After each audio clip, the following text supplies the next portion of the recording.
क्या एक social media post से कोई अंतर्राष्ट्रीय घटना शुरू हो सकती है? आज हम एक ऐसी ही रिपोर्ट का विश्लेषण करने वाले हैं जो कुछ ऐसा ही दावा करती है। चलिए देखते हैं। तो ये सब कुछ शुरू होता है एक बेहद चौंकाने वाले सोशल मीडिया पोस्ट से।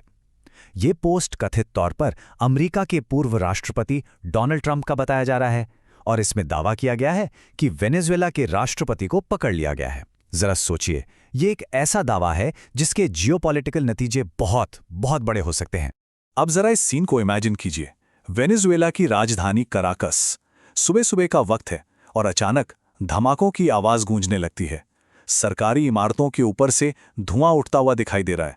उस रिपोर्ट के मुताबिक ये एक बड़े हमले की शुरुआत थी। देखिए, ये हमला सुबह के अंधेरे में हुआ, मतलब देश को संभलने का कोई मौका ही नहीं दिया गया।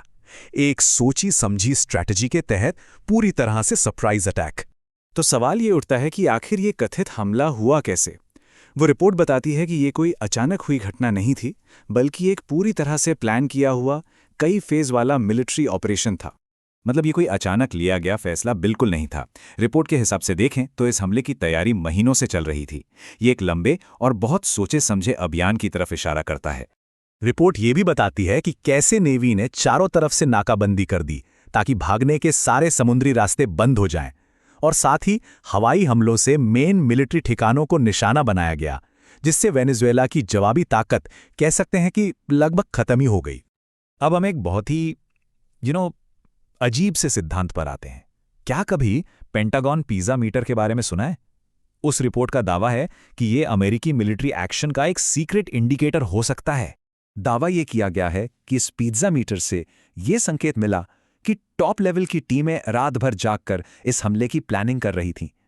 मतलब क्या वाकई ऐसा हो सकता है कि जंग की तैयारी का पता पिज़्ज़ा डिलीवरी से चल जाए? लेकिन अब सबसे बड़ा सवाल, इस कथित हमले के पीछे आखिर मकसद क्या था? रिपोर्ट दो मेन वजहों की तरफ इशारा करती है, एक तेल और दूसरा बदला। इस पूरे संघर्ष के केंद्र में है वेनेजुएला का बेहिसाब तेल का खजाना, और यहां पर दो अलग अलग आर्थिक सोच का टकराव साफ दिखता है। वो रिपोर्ट कहती है कि यही संघर्ष का केंद्र है। एक तरफ है सरकार का पूरा कंट्रोल और दूसरी तरफ है प्राइवेट कंपनियां और उनका मुनाफा। ये सिर्फ संसाधनों की लड़ाई नहीं है। रिपोर्ट का तर्क है कि ये उन अमेरिकी तेल कंपनियों के लिए एक तरह का राजनीतिक बदला भी है जिनको पहले वेनेजुएला से निकाल दिया गया था। चलिए अब वापस कहानी के सबसे चौंकाने वाले हिस्से पर आते हैं। राष्ट्रपति मादुरो का आखिर हुआ क्या? वो रिपोर्ट इतिहास की एक परेशान करने वाली घटना से इसकी तुलना करती है। ये इशारा करती है कि वेनेजुएला में शायद वही स्ट्रैटेजी अपनाई जा रही है जो इराक में सद्दाम हुसैन के खिलाफ इस्तेमाल की गई थी।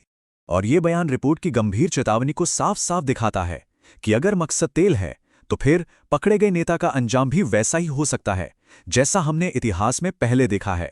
अब इन ताज़ा घटनाओं से थोड़ा आगे बढ़कर देखते हैं। रिपोर्ट इस तरह के हमले के बड़े जियोपॉलिटिकल नतीजों पर भी नजर डालती है, और ये हमें एक बहुत अहम सवाल पर ले आता है। अगर किसी भी संप्रभु देश पर इस तरह से हमला हो सकता है तो फिर यूनाइटेड नेशंस जैसी संस्थाओं का क्या मतलब रह जाता है, जो ऐसे संघर्षों को रोकने के लिए ही तो बनी है? क्या दुनिया बस चुपचाप देखती रहेगी? रिपोर्ट इस बात पर जोर देती है कि वेनेजुएला के जो सहयोगी देश हैं, जैसे कि रूस और चीन, उन्होंने फौरन कोई रिएक्शन नहीं दिया, जिससे ग्लोबल पावर बैलेंस को लेकर गंभीर सवाल खड़े हो रहे हैं। यहाँ पे रिपोर्ट एक बहुत ही परेशान करने वाला तर्क सामने रखती है।